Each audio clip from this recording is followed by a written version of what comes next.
Welcome to another episode of the West End Zone podcast. We're trying to grow the channel and start a new speaker series of local coaches, really any coach we can get on the channel that can bring you guys something of substance. Now that we're in a little bit of a down period, this week we have Eddie Delgado. He's the head coach of the Doral Firebirds here in Dade County. We spoke mainly about, what it takes to win, in terms of culture, system, and almost 2 hour conversation. I tried to cut it down as much as I could, but Eddie was a mentor of mine, a huge influence on me, like in general. And he's a wealth of knowledge, a super humble guy, has, over 30 years of experience. And I think the average fan can get a lot from what he had to say. And, to sort of help put things into perspective while we're, a fan of any given team, seeing things from the outside, I think it's super useful. And I hope you guys enjoy. Don't forget to like and subscribe. It's a huge help to our channel, which we're still pretty small. And if you could like, subscribe, share with your friends, I would greatly appreciate it. And also don't forget to comment. Thank you. Okay, next on the podcast with us, we have Eddie Delgado. He's somebody who has been a mentor of mine from my first down playing football. He was my coach. And then he was a colleague. I coached with Eddie for a few years. And he's sort of been a huge influence and on me, like in general, like in life and football, everything. And so I'm super happy to have him here. He's a wealth of knowledge. So let's welcome Eddie. He is the current coach at Doral Academy. He had a stop before then, and he's a sort of wealth of knowledge, and so I'll say this before we start: he's somebody who, if you look at the list of the accomplishments that he has, doesn't take the credit, and should get a lot more credit. So, please welcome Eddie Delgado. Well, thank you for the nice words, buddy. It's good to be here. It's good to talk about football. Yes, Anytime. It's a good topic. So we're like it's kind of like like a broad topic that I want to touch today. Mm-hmm. And to like we think about like building a program, what it takes to build a program, culture, like the things that you have to do to win. And like I know sometimes like we've learned it's not pretty sometimes, and it's not glamorous, and it's not sometimes what fans or parents want. And I know that you had to go through like a bunch of lessons to like figure all that out. Right. And so like let's start off like just talking about like what got you into football. Who were some of the sort of people that got you into it, and then where it all started. Well, I don't want to say that like any one person got me necessarily into it, other than I had a really good experience in high school. I went to Belen. When I got there, I mean, I was always a sports kid. I was always a football kid growing up. I mean, that's the thing that we had, right? We had the Hurricanes, we had the Dolphins, and that was it. Then the Heat kind of came in when I was in high school. Right. And the Marlins followed after when I was in college and all that. But really, it was, you're a football guy. So for me, I was always into football. When I got to Belen,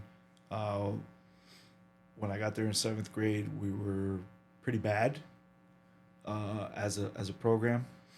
I think we went 2-8 and 1-9 And like the first 2 years. back then, could you comprehend like why you were 2-8? Like, or No, like, okay, no, I had no idea.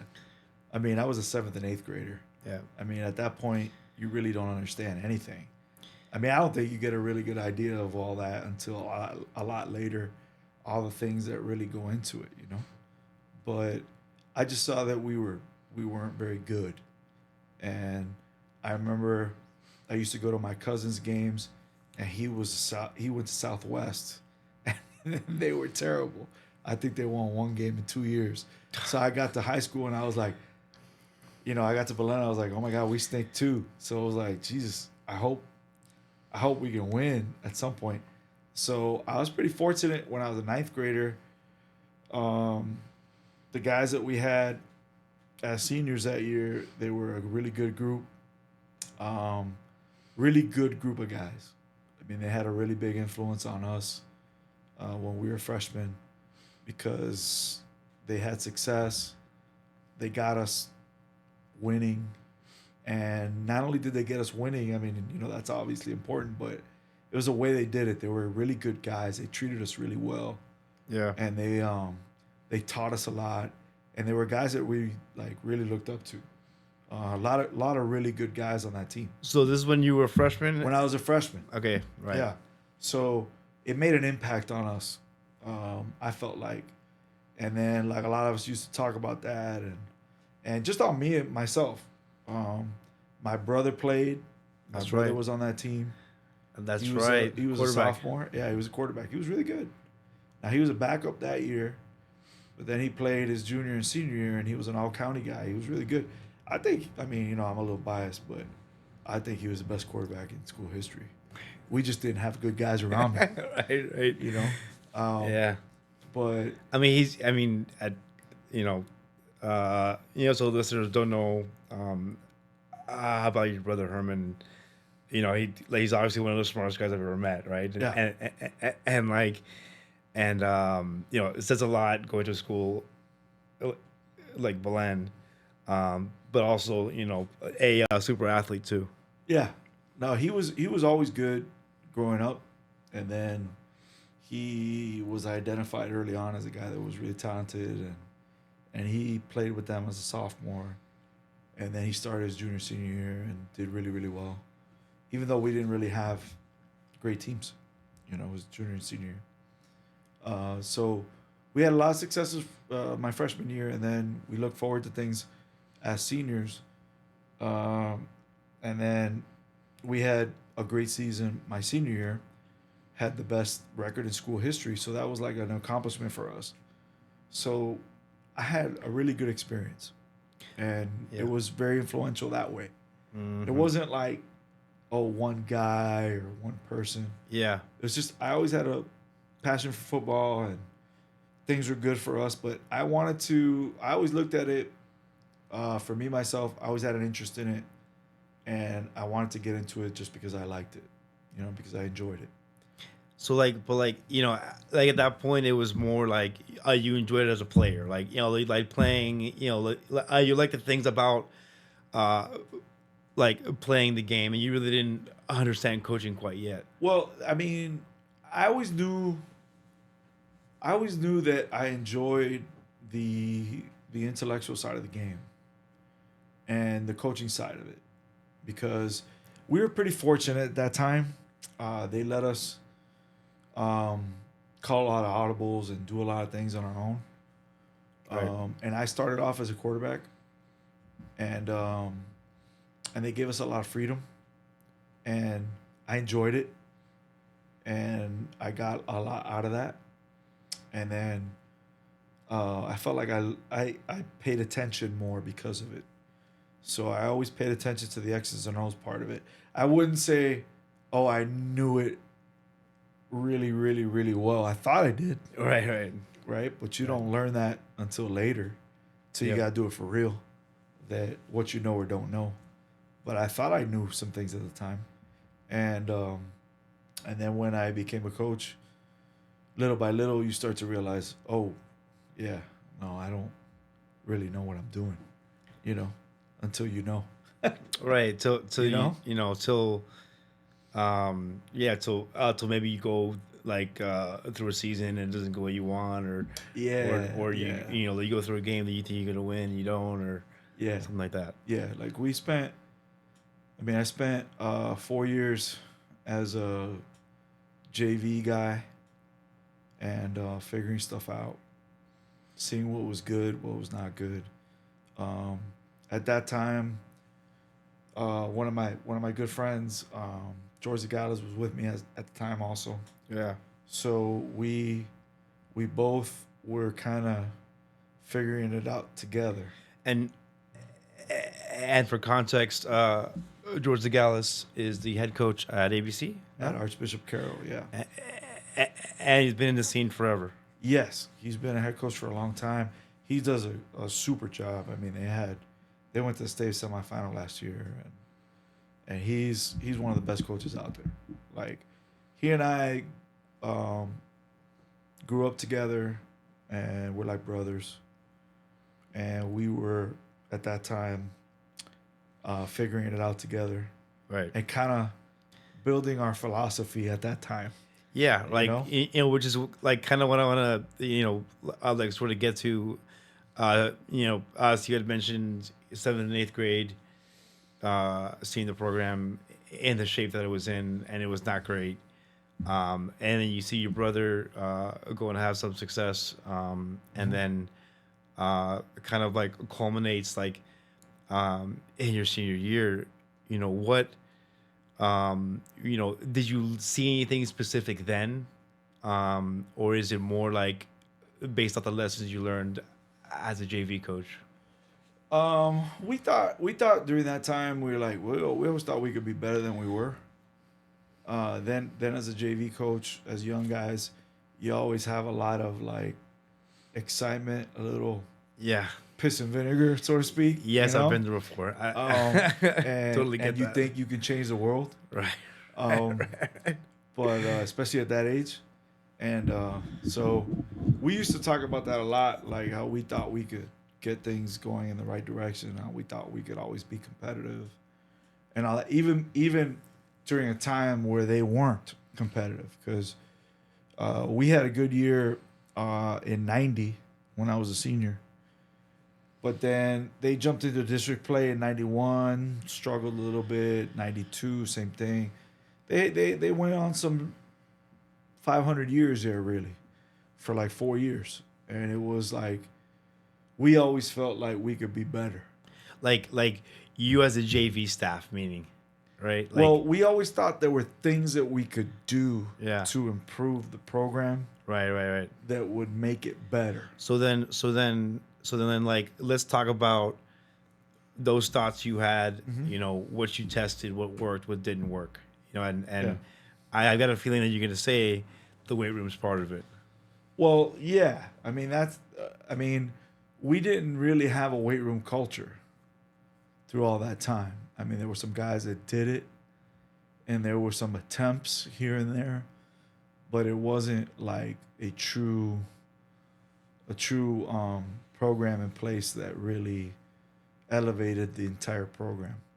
So George and I really talked about that a lot, and we brought that in 1997. So he moved up with us in '97.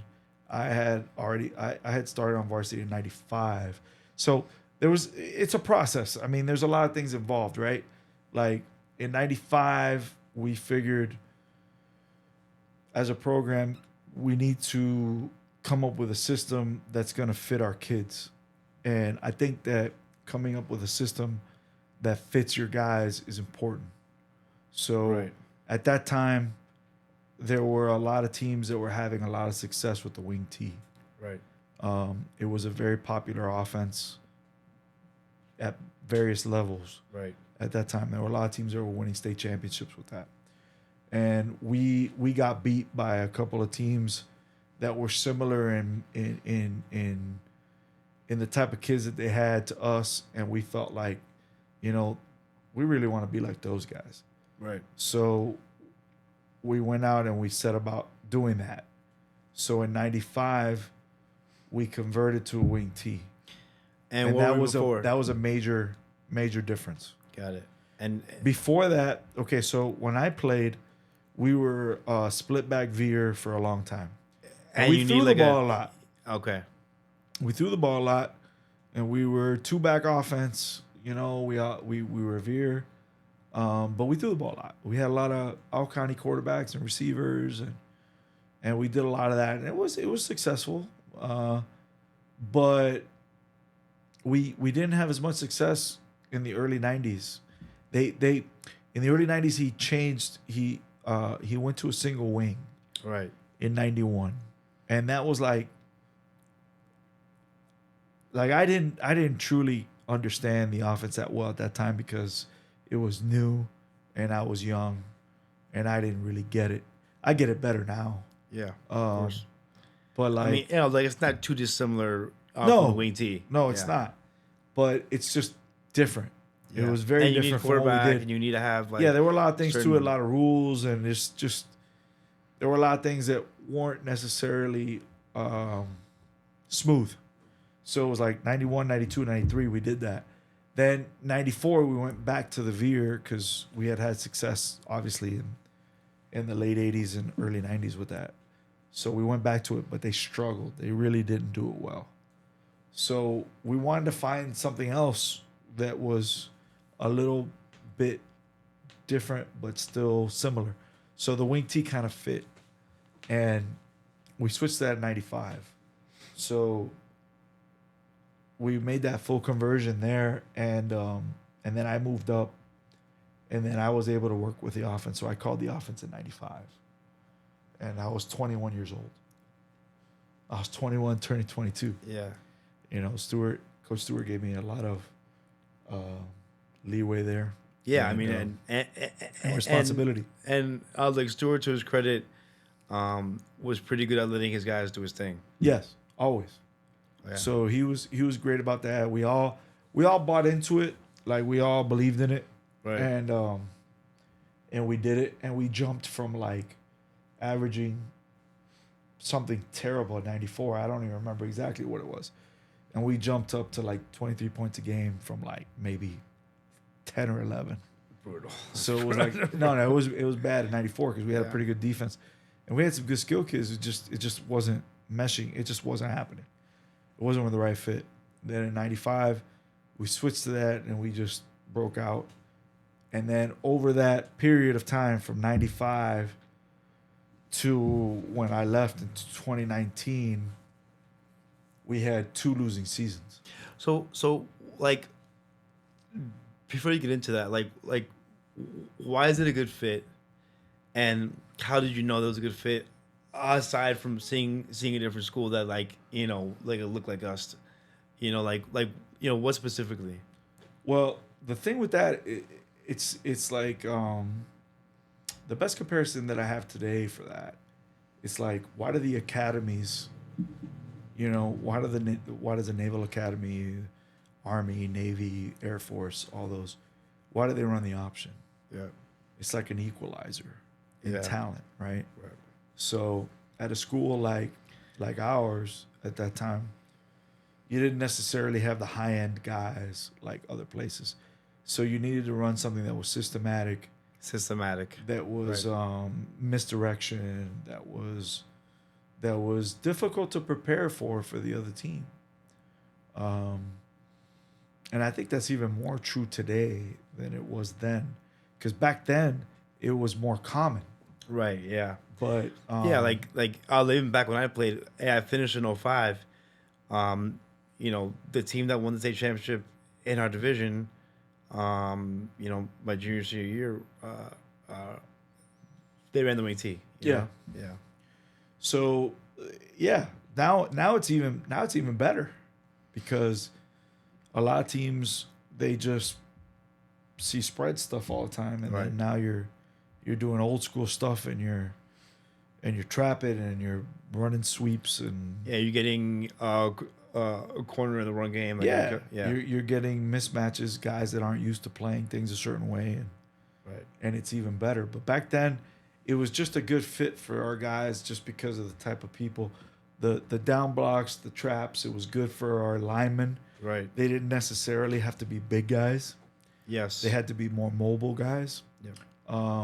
The backs didn't necessarily have to be, you know, the Frank Gores of the world. Right. They, Right. They had to be just good, solid, quick guys that could hit things quickly Yeah. I mean, like, and tough. I think like a good thing about the wing T is like, it's not like an eye back, like a guy that's good at going down the middle, going off tackle, going. It's like a fullback of the wing T has to run trap, you know, and then Yeah. you know like a halfback, you know, basically it is hitting other gaps. So it's like you can specialize who does what. Yeah, I mean, you can do things however you want to, because there were a lot of like high end teams at that time that had big time players that were using it, and it would highlight those guys even more. Um, you know, you can adapt things to who you have, and make it that they can be featured a little better. But when you have just a good solid group of guys that that can all do different things, it's really effective because you can't key in on one person. Right. So the thing was, you had to be really disciplined in order to stop it, and there wasn't always those teams that were. Yeah. So it was a good fit. So offensively, we did that. Then in '97, we also changed two things. We became a lot more committed to the weight room. We got a weight program in place, which we hadn't to that point, and that took us to a different place. Yeah.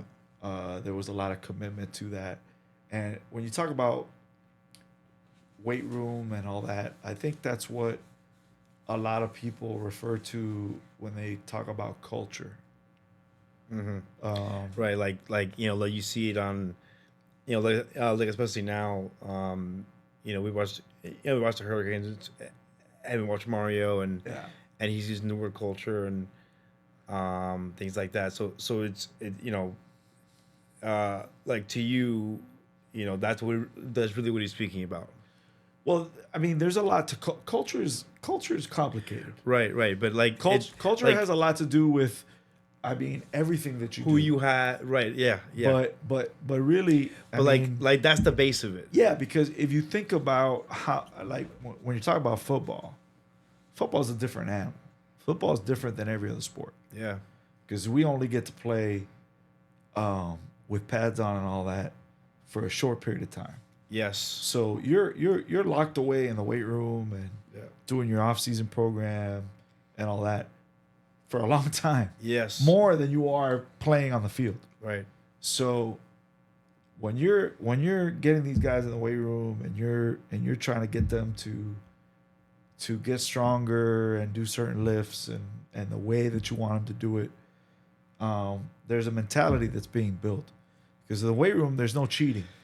The weight room is the biggest truth teller there is. Okay. You know? All right. This is this is what I want to hear. Why? Well, because you can't cheat.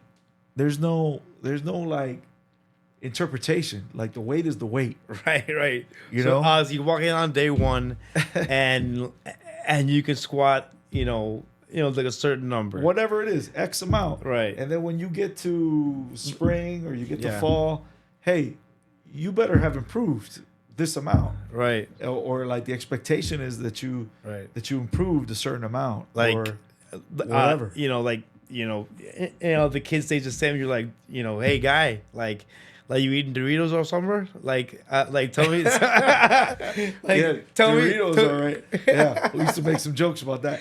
But yeah, it's very clear. So the numbers are the numbers, Right. and you can't Yeah. cheat the numbers, and you can't cheat the attendance, and you can't cheat the dedication. Yes. And it's like you're all in there together, and it's like you're all embracing this mentality and this process together. Yes. So there's a lot to be said about that. Yeah, I and mean, it look, builds their confidence yes, individually. Like I, as an individual, if I feel like I've improved a ton, I am going to be more confident. I feel yes, like I'm going to be able to be more productive on the field. And yes, then my teammates see that improvement in me too. yes, They see how much I've committed. They see how hard I'm working, and that builds their confidence in me. And you know, I mean, the weight room is just one part of it. I mean, you do stuff outside. You do. There's a lot to it, and everybody knows who's doing what, and that's not visible to people outside. right, You know that part of things, the public doesn't see, and nobody's out there cheering on that part, and yes. nobody's, you know, nobody's there to see it except for the coaches and the players. I mean, So there's look, no cheating that process. that's that's so true, right? So just like speaking about summer workouts and like doing that every day, and it's hot as balls, Yeah, and it sucks, it and you does. want to go and you want to have fun with your friends and family or whatever, Yeah, and you're there, um and then I've seen also guys start on day one with certain numbers, and then the day before the season, their squat, their bench is up like 200% or something crazy, and then you see it on the field. They're like, hey man, like that stuff transfers. so and so is gonna be good next year, Yeah, and then like that first day in pass, you see it like that. yes. Usually you do. I mean, we had a lot of instances where there were guys that weren't great players as middle schoolers. And then even as JV players, they struggled. And then all of a sudden, as high schoolers, maybe even as late as their senior year, all of a sudden they were like, hey, this guy's productive now. Yeah. And it all ties into, you know, he's a strong guy now. Yes. You know, he's able to hold his own, and he's built a confidence that maybe he didn't have before. Yeah. So it goes a long way. There's like something to be said about sort of rehabbing or like building up those like kind of like sort of awkward like type of athletes that are playing like D line or O line Yeah, especially in high school. Yeah, right. I mean, at Miami, they're not gonna have really any of those, right? You're not recruiting those guys. Yes, correct. So like, it's different. But even there's gonna be guys that maybe because they were so talented, they never had to work like the others. Yeah. Because they've just always been such a natural athletes and just incredible players that maybe now they're amongst guys that are just like them, and they're like, oh man, I gotta I gotta work hard, or I'm gonna get bypassed. Right, and then like that same sort of lesson that maybe someone learns in high school, they have to learn it later. And some kids, maybe it's too late for them. Maybe they're being paid too much, fucking NIL, or there's like, a lot of God knows what. College is complicated because there's a lot of stuff now that factors in. But I mean, when it comes to the work, I would imagine that some of those guys that are always naturally been gifted, right? They might get outed now when they get there, and they got all this competition. Now it's like, as a coach, you want that competition because it exposes those guys, and it gives you leverage. Yes. You know what I mean? Like at the end of the day, as a coach, I want leverage. Right. So like if I got all these guys that are just working their ass off and you're not, you're like, okay. I mean, bye. You're making it easy for me to bust everybody's balls. Right. Because I can do that, and I got guys that are willing to do it. And you're not, well, then you need to hit the road. And that's just the way it goes. I mean, that's like something that I see in my job every day too, like figuring out what kind of leverage you have on someone and whatever. And then to kind of like if you want to get deep and philosophical, I would tell you that those guys that are, it's funny like this. The guys that are in the weight room that are reliable, they're gonna always be reliable no matter what they do. Right. Yeah. They're gonna be that in whatever they do, whatever they feel they decide to go in. Yes. It doesn't matter. That guy's a reliable guy. He's showing up. He's doing what he needs to do, Right. and it's amazing. And then the guys that aren't, Yes. those are the same guys that are getting their ass kicked in corporate America. Like, they're the same people.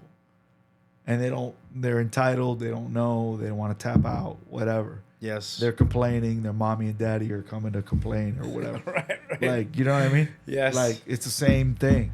It exposes it all, so you know who it is. So that's why, like, when there's issues that arise, I always look at the guys that work and the guys that don't. Yeah, and then it's like, to kind of like extend this topic, right? So, we talked about the weight room, and then we talk about guys that do it right and guys that don't do it right.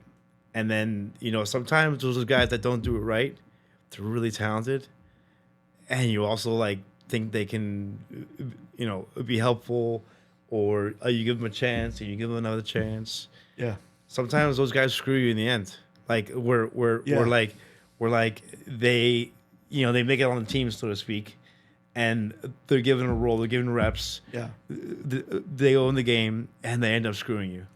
Yes. I mean, I think if you're at this long enough, you encounter a lot of those guys, and you realize that you don't lose a lot by letting them go. Right.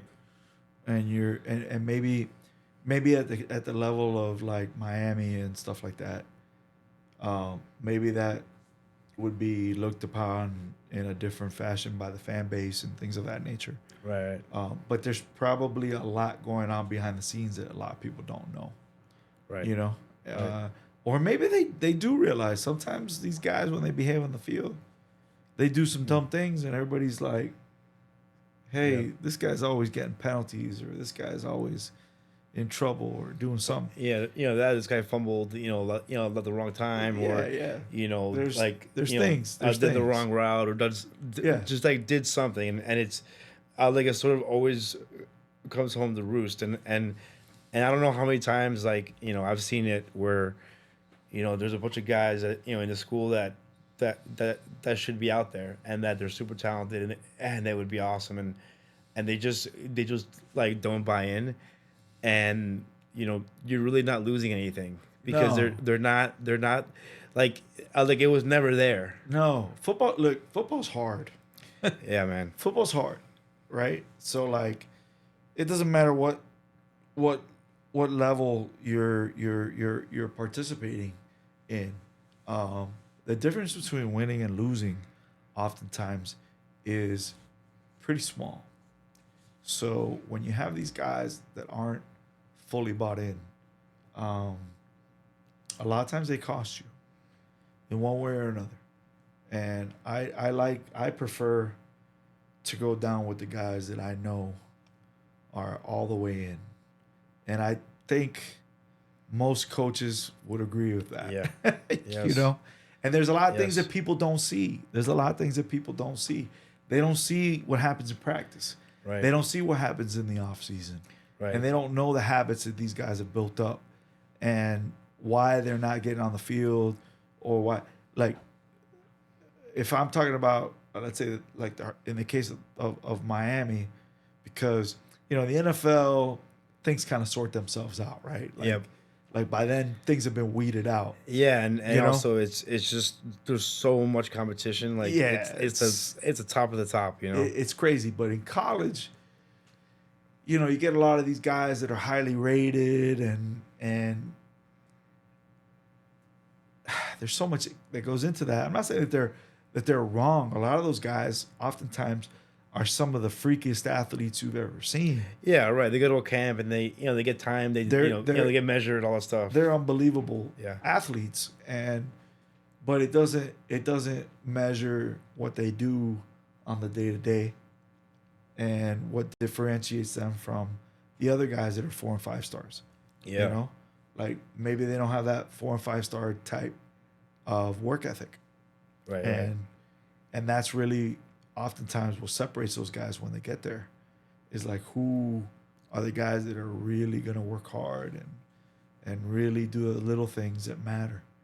And I think that's why, like, at Miami, I hear them talk about how you do anything is how you do everything, right? Right. Right. So it's like that idea that every little thing matters, and everything that I do, if I do this poorly, well, then I probably do everything poorly. Yep. You know, they're trying to get a certain mentality, and those guys are trying to get the kind of guys that are tough like that, and it's not easy. You're gonna miss, you know. Right. I mean, Yeah, I mean, there's only so much sort of screening you could do, and obviously, like, I think part of it is, maybe they have to um, build relationships with, with coaches locally, and they could just ask them flat out, hey, like, tell me about this kid, be real with me. well, I mean, you can, but like, there's a lot of agendas, because it does a lot of people a lot of good for kids to go to there or go anywhere Right, else. of course. Right. So you got to sort through a lot of BS. Yeah. I mean, it's not easy. You got to trust what you see.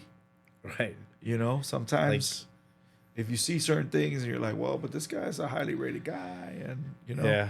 I know it can get a little tricky, and there's a lot of pressure, especially in Miami. It's a big city. There's a lot of like pro pressure. Yeah, And no, things no, of that of course, sort. of course. It's not like they're in a small town and everybody's on their side. I mean, look, like, You know? we see that, we saw that that sort of stuff. I remember somebody called the barber apparently made like 15 grand when we beat Northwestern. I don't know. Somebody made like a lot of money, right? And so they're gambling on I heard games that here. I heard that story. That's a funny one.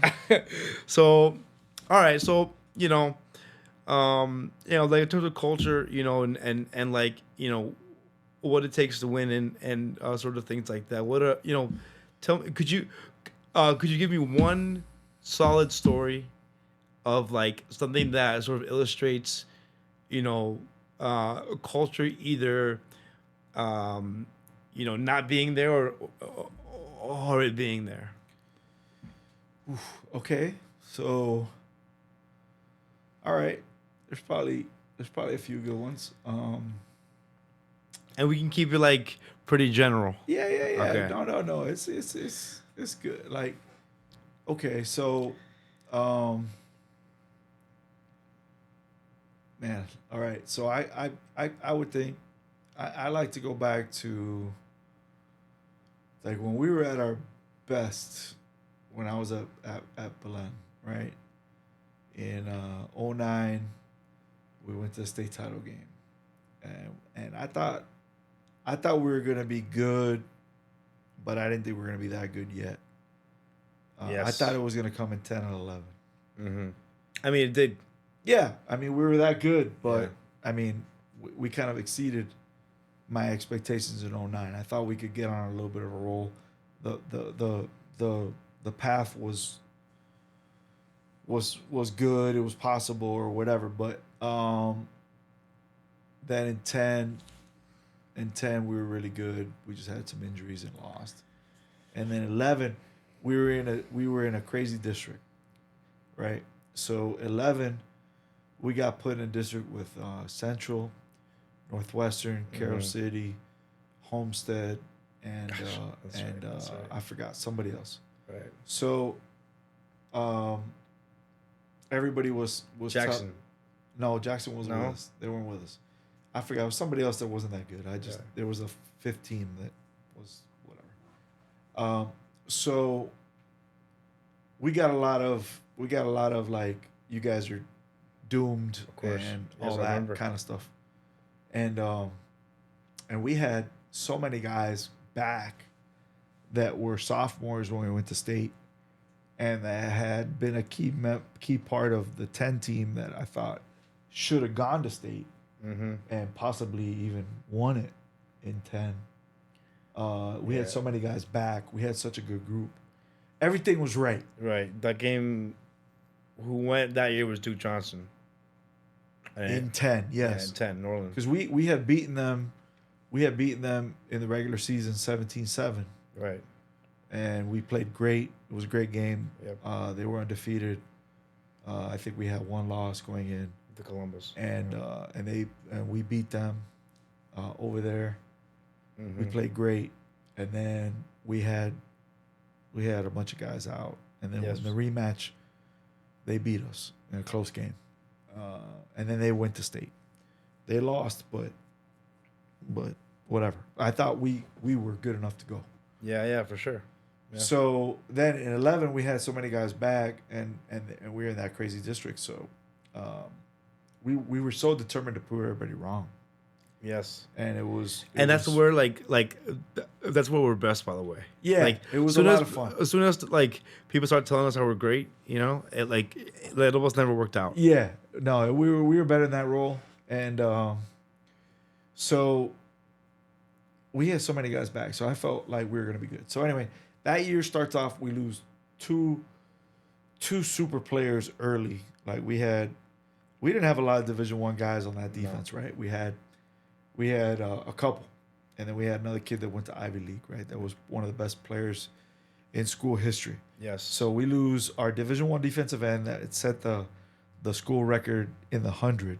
He ran a 10.700, and he tore his ACL in the first game against Hialeah. Alfonso Horner. Horner, that's right. Horner was a 10.700 kid. Jesus Christ. All right, and he and he played guard too. yeah, but not that year. Yeah. So he was just a defensive end, and he was just coming off the edge, and he would have given us a pass rush, and Yeah. he was a stud. And he tore his ACL in game 1. Yes. And we lost him the rest of the season. Then in game 2, we played Columbus. We were in a back and forth game, really tight. And then Frankie Hernandez, who was one of the best players really we ever had, he went Yeah. on to play at Dartmouth or whatever. He broke a bone in his foot, so he was out for the year. Yeah. And that was pretty devastating. Yeah. So we were reeling. like, what the hell are we gonna do now? I was pretty nervous. Yeah. And we had so many hard games to go. Yes. And then I don't know, those guys just came together and just refused to suck, you know? Yeah. And we just did everything we could to help them. So anyway, well, the story I'm getting at is when we get to Northwestern, and we played Northwestern at Belen that year, and that game has a lot of things to it, you know, from the free kick to the ending and all that. But it's not that I refer to. Right. It's not that. It's the mentality of going in to play Northwestern. They had just come off a big victory over Columbus the week before, and Amari Cooper was on that team, and he just went off and had an amazing game. So we're nervous going in, and they just beat Columbus. Columbus had beaten us earlier in the year. So we start the game with a lot of excitement. We get a pick 6 early on. Yes. But then they pull out, and they're beating us 21-7 at half.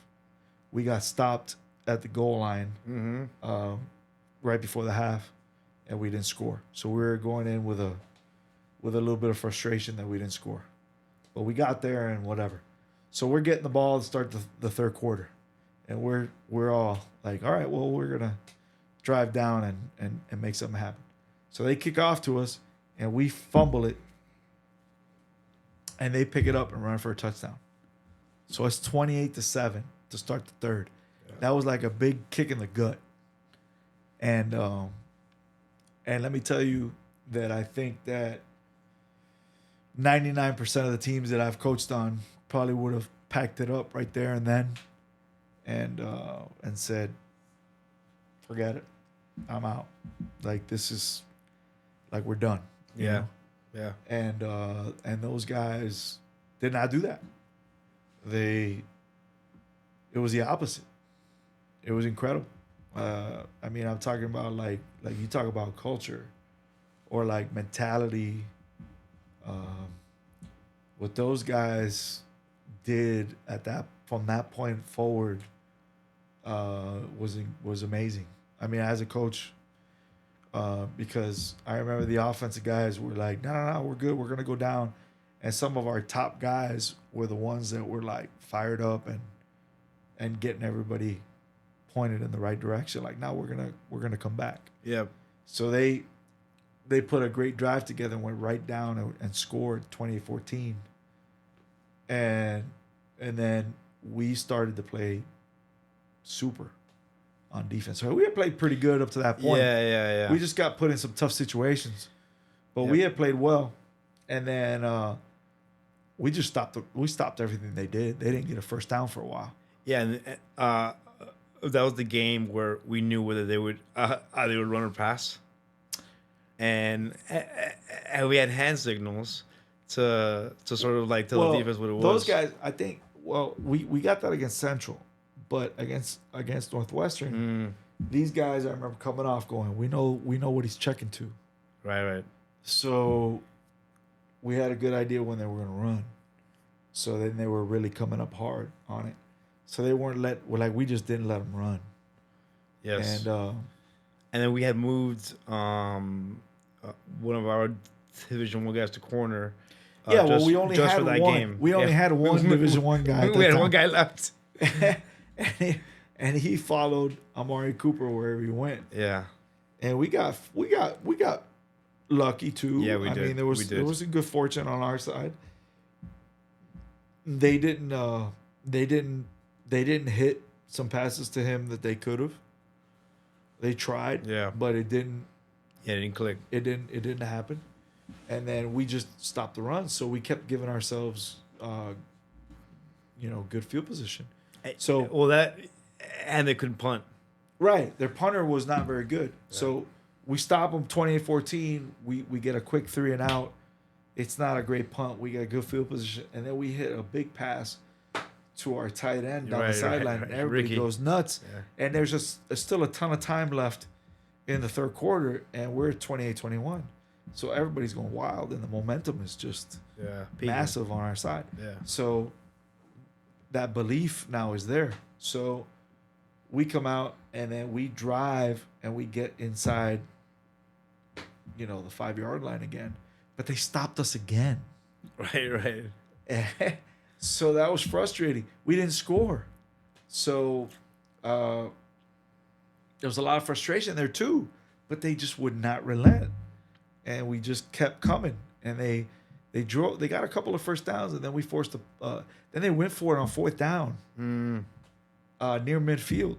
And we stopped them.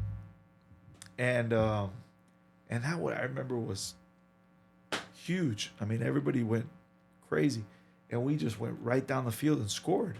Yeah, and then it was tied. Yeah, so it was 28-27. So funny one. So we had a guy split out. We had this formation before we would kick. Right. And we had the one guy split out and this wall on one side. Yeah. And then if there was nobody covering him, we would throw it to him. So Stewart told the guy, like, hey, no, we're kicking it no matter what. But our quarterback didn't hear him. He was the holder.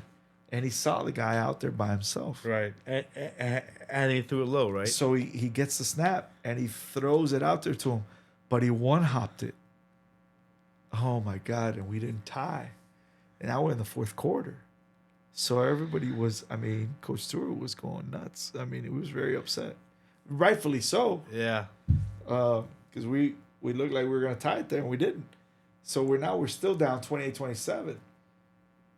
Then we got to go back out there and stop them. So we end up stopping them again. And they don't get a great punt or whatever the case may be. We got the ball back. Then we drove. And we get inside, I don't know, we get to like the 20-something yard line with I want to say it was like 30 seconds. And we had a great kicker. And the kid lines up for a 35-yard field goal or something like that. Yep. And we feel pretty good. This guy was a walk-on at FIU. Like, he was good. Yeah, he was good. And he missed it.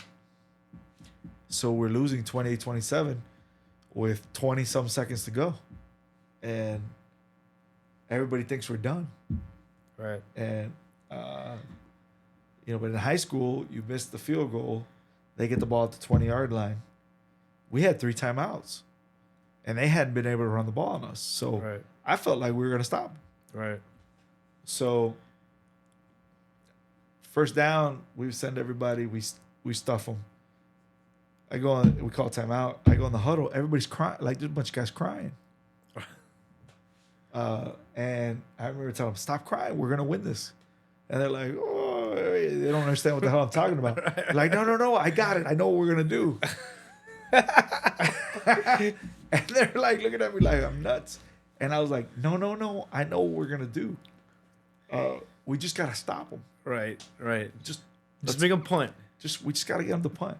Yeah. So I come off after that first down and I tell Stewart, I was like, "Hey, if we stop them, we gotta do a free kick." So he was like, "Oh shit, yeah, let's do that." Right. And then okay, so funny story. On the sideline, while I'm doing that, next to me, one of our corners was Austin Riveron. Al Riveron's son. His dad, Al Riveron. Yes. I don't know if anybody remembers who that is. Yeah. But he NFL was ref, an yeah. NFL referee. Yeah. And he goes on to become the head of the refs and all that. Yes. But he was a referee at the time. And he was standing next to me. And I said, "Al, what's the rule in high school for a free kick?" Like I'm saying this right after I come off after the timeout. And he was like, "Man, I'm not sure what it is in high school." Right. Because Google it. I know what Yeah. it is in the NFL. Yes. In the NFL, the guy can go out there with a holder Right. and guy can kick it and, and nobody rushes, nobody does anything. Right. He's out there by himself just with the holder. So I'm thinking, hey, that's great. I'll take that. Like, I think our guy can hit that. Easily. Easy. Yeah. Yeah. So no pressure. It's just that we got a lot of pressure the first time, and that's why he missed, in my opinion. Right. So I had that in mind. He wasn't sure. So, okay. So we call second down. We blitz again. We stuff them. They don't get anything. And then we call timeout. I'm going out there. "Hey, don't worry. We're good. We got this.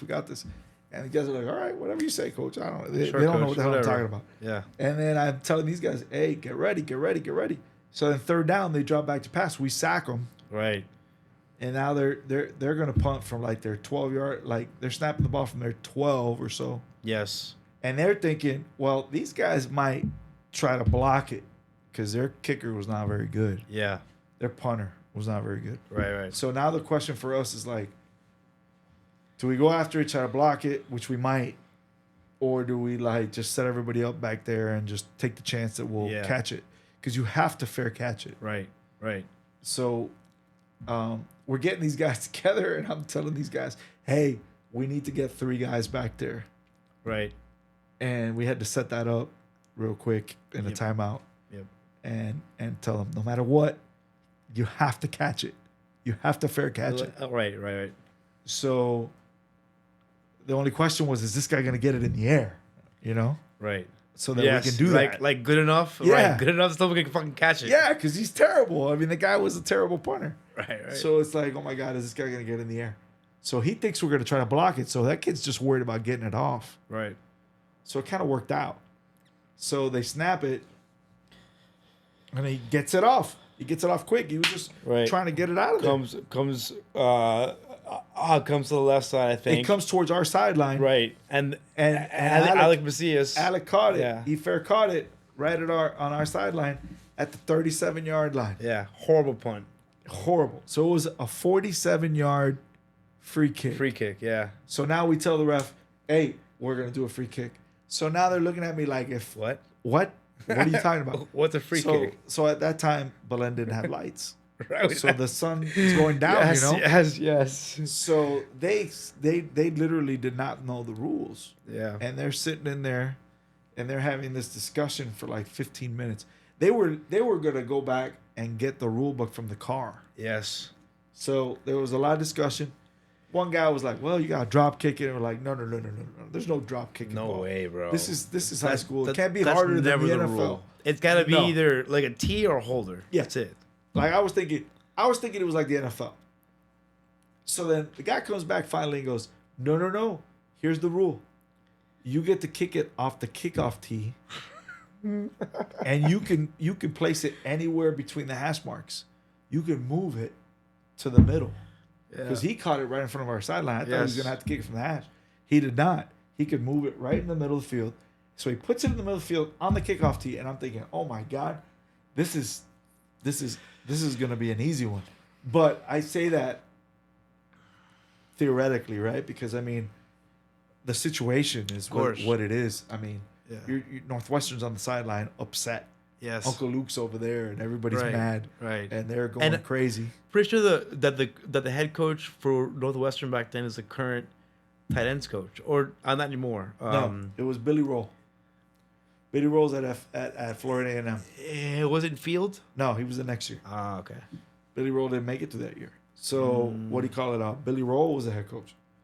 So they don't know the rule. I mean, that's an obscure rule. Okay. Of course. We used to laugh about it because we knew what it was. Like, oh, we should try this sometime, but we had never done it. So it was the right situation for it. So he's trying this kick with 11 seconds left or something like that. Yeah. And it is the weirdest. I mean, the sun's going down. Yes. It is almost dark. That film was like hard to watch. It's tough. So it's like 11 seconds. You can still watch it on YouTube for people. You can look for this. So 11 seconds, he's getting out there, and he's going to go kick this thing, and they're got to be 10 yards away, and our guy's got to be 10 yards behind him, like it's kickoff, and he's got to put it through the goalpost. Yep. And I'm sitting there shitting in my pants like, this poor kid, this has got to be the weirdest thing ever. So he goes out there, and he does it, and he sticks it through there, and we go up 30-28. Now I'm still not. I mean, I'm happy because we're winning, but they got studs over there. You know what I mean? We got to kick off to them. Yes. With 10 seconds left or whatever it is. They have Amari Cooper, brother. Yeah, they still got Amari Cooper, so I'm still shitting in my pants. You know, but luckily they were upset, so they got a 15-yard penalty. We got to stick it in the end zone, and then they just threw up some passes. We ended up getting a pick six on the last play of the game. Yes. And all that, so we ended up winning 36-28. So that's a very long story, but it's about, you want to talk about culture and belief. Yeah. Like that one, like that group went through it all. Yes, and I was there with you. Like they went to the weight room. Those guys they trained super hard. They were as hardcore as you could get. Yeah, they were. And we had a group that was like fully committed. And they were all in, and there was nobody that was not on board with what we were doing. Think about this. That was 2 years of, like, that was following 2 years of winning, of like winning big and being good. Yeah. And like that train's still rolling. Yeah. And I think it paints a picture of a team that, you know, was part of like, you know, good culture or whatever, but to show that it takes time to build, and it gets momentum. 100%, because thing was too is at that time there's still a lot of people that are gonna tell you, because remember we were not traditionally good. Of course. So you get a lot of people that believe in you, but you get a lot of people that don't. So there's a lot of people that are telling you, hey, you're not going to do this. You're not going to do this. You're not going to do this. It's like a constant no. And those guys didn't listen to any of that. Right. There were so many people telling us we could not. Like, screw you. You know, I worked all spring and summer for this. It's funny because I have a Facebook post that proves my point. I was a believer from the beginning. Right. So the moment that district came out, I said, we're going to prove a lot of people wrong. Yes. And because a lot of people didn't know. Yeah, the comments. Because I knew what we had in the locker room. Right. Like, people don't know that. Like, the coaches know. Like if you talk about, like, when the coaches go into the season, they know what they got in there. Like, they know the guys are bought in, and they know that these guys are doing that. Yeah. Man, you'll know it. Yes. Like they'll talk with confidence because they know what they got behind them. So, like, I knew what I had behind me. I knew what I was watching every day. So, like, there was nothing that was going to stand in those guys' way. That we had taken on all sorts of people at that time, and they were not afraid of anybody. Yeah. It didn't matter. We may not have won every game, Yeah, but Okay. we were in every game. but we were in them all. Yes, and we we were were. fighting with everybody. Yes. You know, and then 2 weeks later, and I still say this, and I still believe this.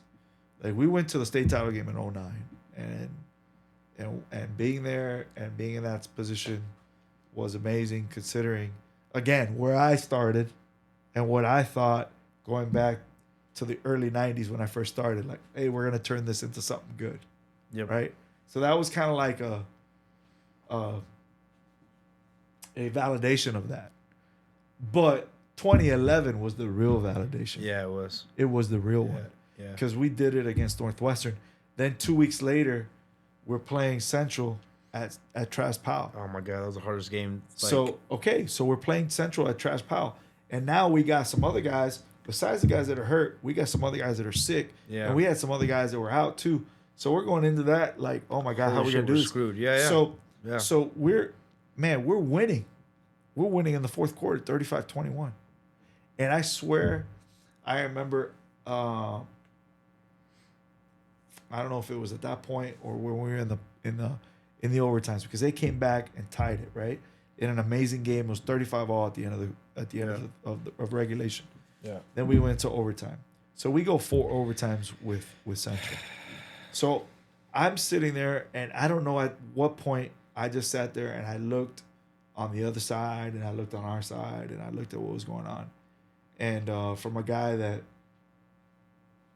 saw us in the 80s be shitty, Yeah. to put it no other way, Yeah. and then start coaching and do all that, and your whole process, and you're sitting there at Trask Powell with a stadium full of people, and the team's going back and forth like that. Yeah. And you're thinking, yes. and you're thinking, you know Like, what? Look, like, I don't know we what's made gonna it. happen. Yeah. I don't know what's gonna happen in this game. Yeah. I don't know what's gonna happen. We may win, we may lose. Right. But it ain't getting better than this. Right. Yeah. Yeah. Like, it ain't getting better than Yeah. this. We're not topping this. Yeah. Like, It's- we're not gonna be better than this, because this is the pinnacle for us, because we were in the middle of fighting with those guys Yeah. at their time where they were really good. Dalvin Cook, Yeah. Joe Yearby, like All those guys, the whole crew of and dudes. they had their super run. They were in the middle of becoming a super program that they were, Yeah. and we were good at that time, and we took them to the brink, and we lost 59-56, okay, in 4 overtimes, and they celebrated like they won the Super Bowl, and I remember thinking, look at these guys doing Yeah. these cartwheels and Right. backflips and all that stuff. And I didn't have a problem with that. I mean, I would have done it too if I could. Of course. I mean, if we would have won. But I was just like, they're doing that because they beat us. Right. And that was like, we're not going to top this. Yeah, and to to sort of bring it back to like how we got there, right? And it's it's the weight room. We were blessed with like better players than usual, I think. Yeah. It's like a perfect storm, right? Yeah. It was everything that you needed to be successful there. Yeah. Because every school is going to have its challenges. Of course. Everything, like, there might be certain challenges in certain places, right? Whatever they may be. In our place, you had to have 3 good classes in a row. Yeah.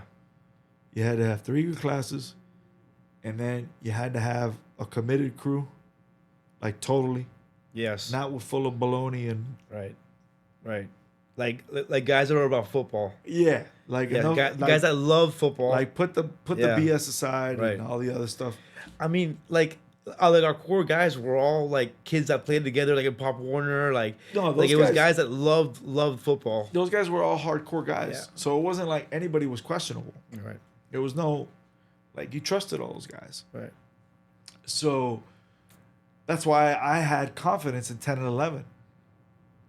Like I felt like we're gonna compete with anybody and we're Yeah. gonna beat them because we got guys that I can trust that are hardcore. Yeah. That I know are gonna do things the right way. So like we had at that point, uh, like going back a little bit about building things, right? So we had our offensive system in place. We with what we believed in, and it had gotten refined Yes. and Years of things, experience. and we had gotten better at it and whatever, and we figured things out. The weight room.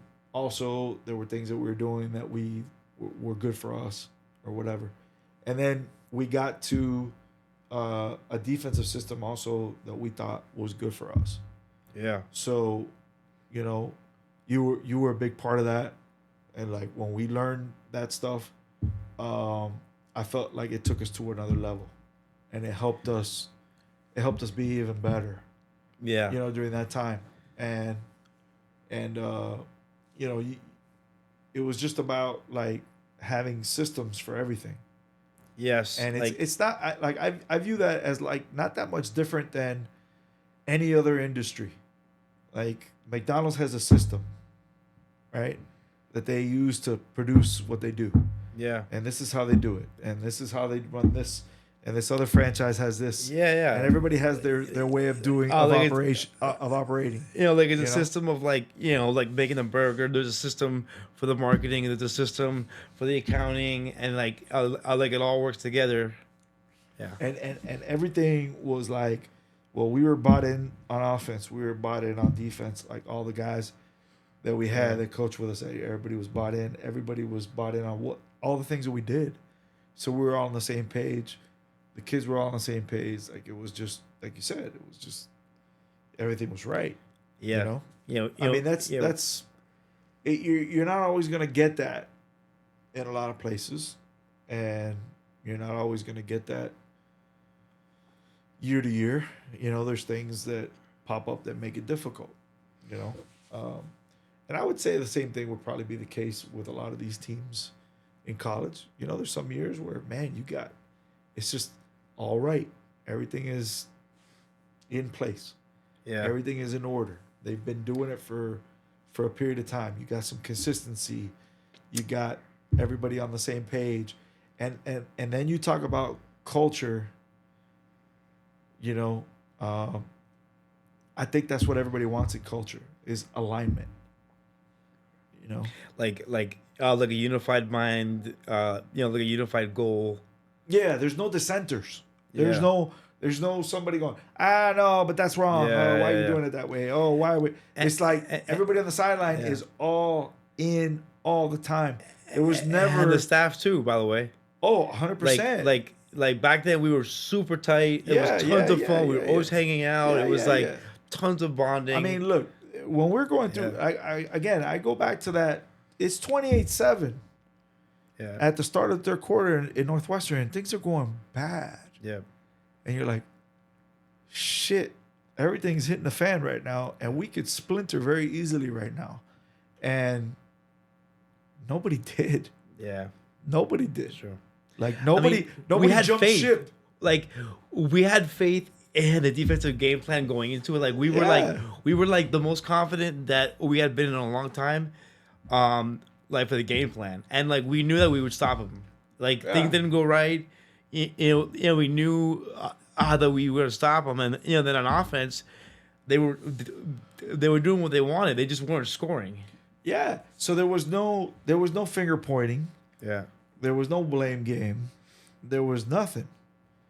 It was, what are we going to do to fix it? Right. There was a good response to an outcome. Like we were responding to events that were not positive. And we were responding in a much better way. Systematically also, I think, too, where it was like... Yeah, but what I'm saying is, like, it's very easy for people when things don't go well. This is true in everything. Right. Right? Like, it's like I don't know if you've seen this before, and I'm sure some people have. Like, there's a formula, right? It's like E plus R equals O. It's like event plus response equals the outcome. Right. It's like, basically it's saying, Uh, things happen to me all the time, but what matters is how I respond, It is how you respond. Yes, of and that course, determines what the outcome's of going to course, be, of course. right? So like, if we're gonna be about that, if we're gonna take that mentality, that I'm gonna respond to things no matter how negative they may be at the moment, I'm gonna continue to work to fix this. Um, that's hard, especially when things aren't going your way and they're at a very crucial moment Yeah, and things are desperate a little bit. Um, it tells you who you are at that moment when you're faced with adversity, how you respond. Like you see about people's true character. yeah, Like who are they? That's revealed when things are bad. It's not revealed when they're good of course. because everybody's wonderful when they're good. Yeah, of course. I It's mean, when things are bad, yeah, I right? mean, there's like that old thing where something that I believe in for sure is like the only time someone's gonna grow is when they feel pain. Like that's just like Well, like a yeah, but standard that's why thing. there's pain. Like I put my finger on the hot stove and I go, ow! I'm Oh, not gonna do that again. there you go. You just learned a lesson. I learned. Or I'm gonna get up at 6 a.m.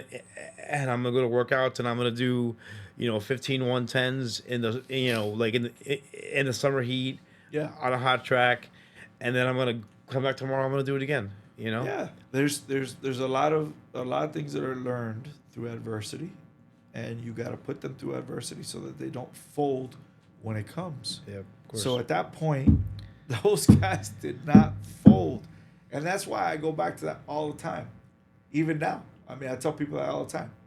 I go back to that because there's no better response than that one, because we could have easily folded and everybody would have understood and everybody would have been like, oh well, that's Northwestern, you're not supposed to beat them, and all that, and you guys weren't playing well and things went against you and whatever, and we said no. Yeah, no, and We just said no, we're not doing that. yeah, And it was it still moves me today. Like it still makes me better for that today. Like you try to get your teams to do that or to respond that way. yeah, And then when they don't, it's frustrating because you don't have the right kind of guys. yeah, You don't have the guys with the right kind of character.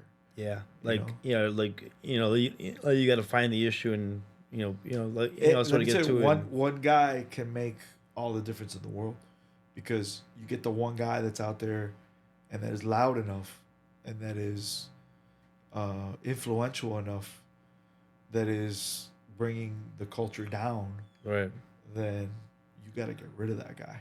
Sometimes you'll be better, despite maybe that guy being more talented. You'll be better without him. right, Like I had a little bit of that last season. You know, we were better without some guys. We right, played better without them. The overall collective attitude was much better, and I was like, well, I should have known. right. I know better than this. But sometimes you forget, or you just try to overlook some things. Yeah, yeah. You're like, you know what? Like, it's okay. We can make it work, and it's like a Nah, lesson that you keep relearning. you see it again, and you're like, well, no, Yeah, you still gotta go with character. yeah. Character goes a long way. That's how culture rolls. So nice, man. Look, I could go, like all day. You know, I like speaking about football, and and like it's interesting. Like you can have the best sort of culture in the world, but like if you don't have enough guys, maybe sometimes like there's a cap to it. Of course, of course, of course. You gotta. I mean, all that stuff that I said. Yes, it matters when you're in the ballpark, with regards to talent, because um, you could have the best guys in the world, but if they're awful and they're Yeah. just not good players, then you're out of luck. I mean, you still gotta have some guys that can compete. Now they don't necessarily have to be 5-star guys, Yeah, right? just right. But they got to be in the ballpark to give you a chance.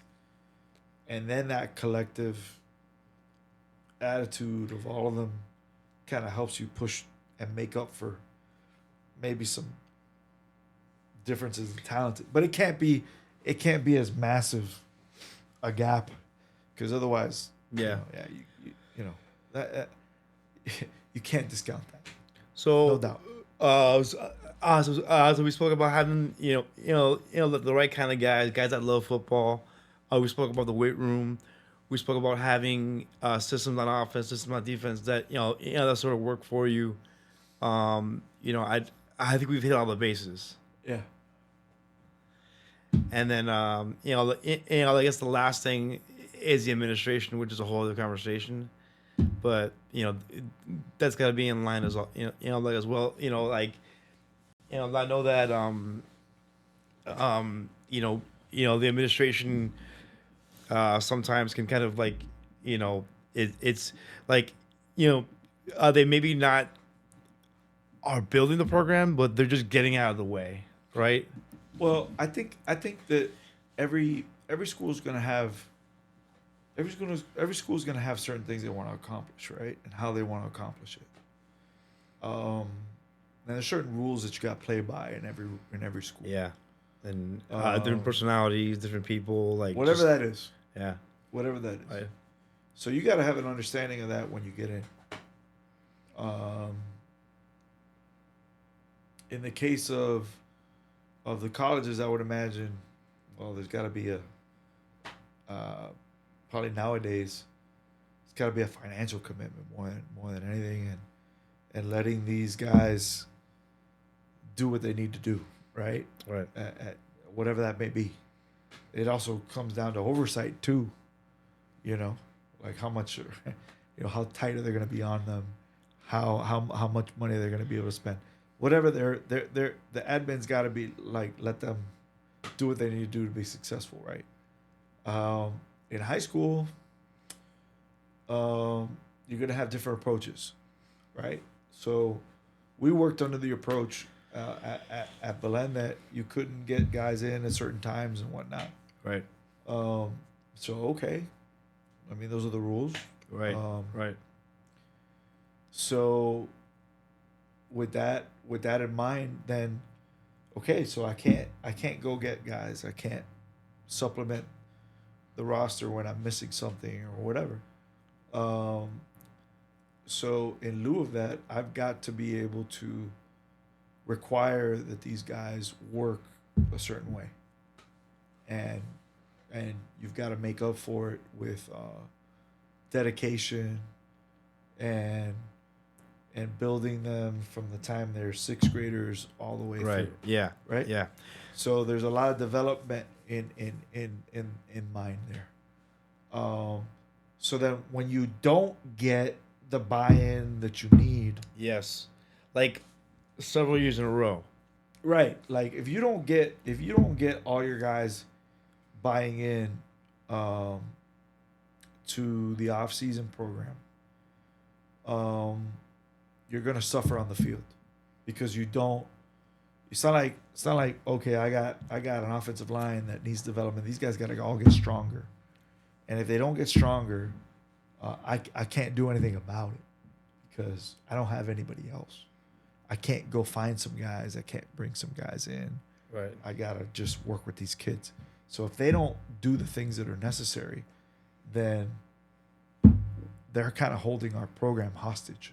yep, You know, so we can't have that, and we gotta either make them do it or they gotta get out of the program. right, right, Like you just gotta be able to just say, hey, this not for you. So for a lot of years there, we had enough guys that there was competition that guys just naturally weeded themselves out and did it. Towards the end, there were less guys.